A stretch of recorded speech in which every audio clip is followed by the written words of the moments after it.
Now we are going to learn about the cell-mediated immune response, which is mostly activated in case of intracellular antigens. That is, in the case of the viral infected cells or the tumor cells, we see this type of immune response mostly. And this is mediated, as we have discussed earlier also, by cytotoxic T cells, the natural killer C cells, and the antibody dependent cellular cytotoxicity, which is caused by either the NK cells, the macrophages or neutrophils or the eosinophils. So without wasting time, let's directly jump into the mechanism of action of all these type of cells in the cell mediated immune response. First of all, we will be talking about the cytotoxic T cell. How does this cytotoxic T cell or the CD8 T cell cause this cell mediated immune response? So whenever antigen loaded over the MHC1 molecule of any antigen presenting cell or the any nucleated cell bind to the T cell receptor of the CD8 T cell, then this is the first signal for the activation of the cytotoxic T cell, but it is not enough for the activation of the CD8 T cells. So it requires the binding of the CD28 of the T cell, the cytotoxic T cell, to the B7 of the APC. So when the in processed antigen loaded over the MHC1 molecule of any nucleated cell or any APCs bind to the T cell receptor of the CD8 T cell, then after that there occurs the binding of the CD28 molecule of the cytotoxic T cell to the B7 of the APCs. This is the second signal, and then it requires the third signal, that is the cytokine signal, for the activation of the cytotoxic T cell, which is the interleukin 2 from the helper T cell. Okay, which is the interleukin 2 from the helper T cell. Now after these three signals are achieved, then there is activation of the cytotoxic T cells. Once the cytotoxic T cell gets activated, then what happens, that the cytosolic tail of the CD8 molecule, we know that if this is the cell membrane of the CD8 T cell, uh, then this is the CD8 molecule. Okay, so antigen is going to bind, or antigen is being presented to this portion. Okay, but this is the cytosolic end na? This is cytosolic end. So this portion has tyrosine kinase activity. This portion has tyrosine kinase activity. What happens due to that? So as this cytosolic end of the CD8 molecule has tyrosine kinase activity, there occurs phosphorylation of the tyrosine residue of the item is immunoreceptor tyrosine based activation motif. What is that?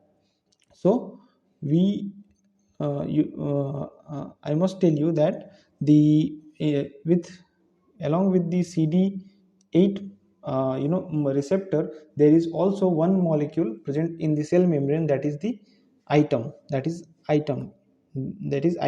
like this. Okay, that is the immunoreceptor tyrosine based activation motif. So due to this tyrosine kinase activity, there occurs the phosphorylation of this item. As a result, this item acts as the as a result the item acts as the docking site for the JAP70. Okay, so this item molecule now, after phosphorylation, acts as the docking site for JAP70. JAP is zeta associated protein kinase. So as it is acting as the docking site for JAP70, then the after docking the JAP70 becomes active. Okay, and once the JAP70 becomes active, then it causes generation of the multiple intracellular signals which cause the gene expression. This is in detail the activation of the CD8 T cell, but this middle portion is very much tough to remember. If you want to exclude these things, then you can exclude also. Okay, I would not tell you strictly to remember these things. This is just for your interest. Okay, if you are interested enough, then you can remember these things, this item JAP70, and these are fancy terms. Okay, otherwise if you just remember the three signals which are required for the activation of the cytotoxic T cells, it is enough for me. Okay, so after the activation of the CD8 T cell, sorry, after the activation of this JAP70, what happens is that after the activation of this JAP70, there occurs the gene expression, and due to these gene expressions, there occurs protein translation. I mean translation of the proteins, in which there is formation of perforins and granzymes occur. Perforins and granzymes occur. What does these enzymes do? This perforin causes production of pores in the target cell, that is virus infected cell or the tumor cells. In those cells membrane, in the cell membrane of those viral infected cell or the tumor cells, the perforin causes creation of the pores and thereby lysis of those cells, while granzymes also enter in those virus infected cell or the tumor cell and causes the apoptosis of the cell, so this is how the cytotoxic T cell cause the cellular cytotoxicity or the cell mediated immunity, and this is how the cytotoxic T cell kill the virus infected cell and the tumor cells. Now come to the second mediator of the cell mediated immunity or immune response, that is the natural killer cells. Natural killer cells, these are the cells which which are non MHC restricted. Okay, and they do not have any memory. So this may be asked in MCQs.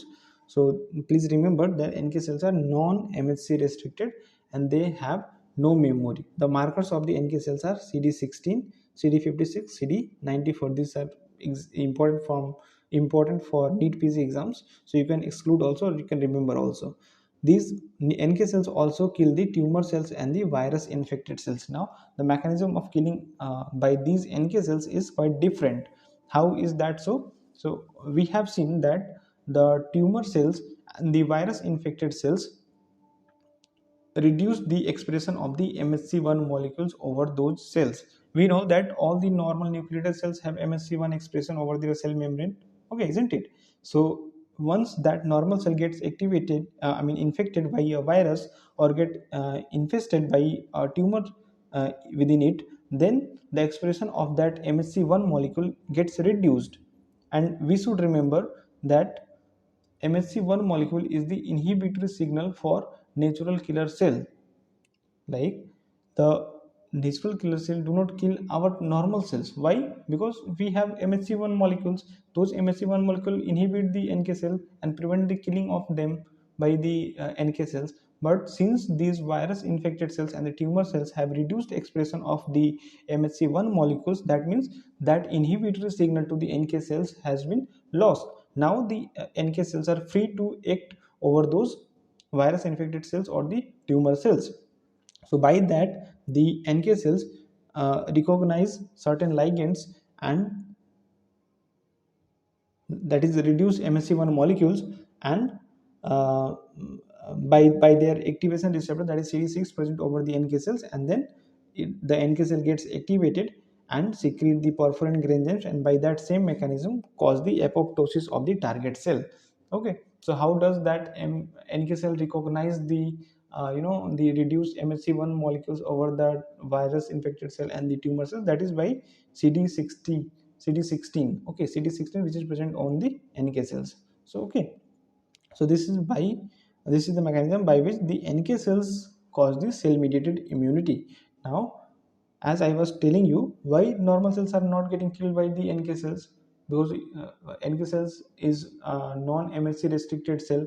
Okay, so why is that? So that it is not killing the normal cells. This is because the normal cells express the MHC1 molecules. MHC1 molecule, as I was telling you previously also, that MHC1 molecule in causes the inhibitory signal to the natural killer cell. Okay, as a result, the natural killer cell do not kill our normal cells. Okay. Now come to the third way by which the cell mediated immune response occurs, that is the antibody dependent cellular cytotoxicity. This requires the help of the antibody, and this is the point where I will describe how the cell mediated immunity is requiring the antibodies for its action. Okay, that means here also we are seeing that the AMI and CMI are interdependent. Okay, so this is one example for the interdependency of the AMI and the CMI. If someone asks you explain why that CMI and AMI are interdependent, then you can cite this example of the ADCC, which is a component of the CMI. Instead of that, despite that it is taking the help of the antibodies, that means it is showing the interdependency between the two. Okay, so by that you can explain the question. So let's come to the ADCC. So antibody dependent cellular cytotoxicity is that the virus infected cells are coated by the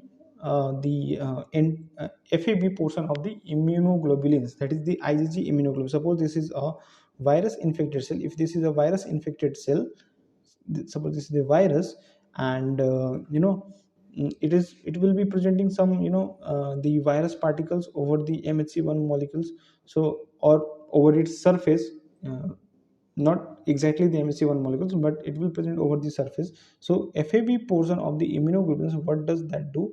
The FAB portion, that is the antigen binding portion, they bind to the surfaces. So see here, this immunoglobulin is binding to the FAB portion of this immunoglobulin is binding to the surface of the virus infected cell, but its F, FC portion, the FC portion is free. This is its FC portion, it is free. So due to this free FC portion, when multiple antibodies get bind to these,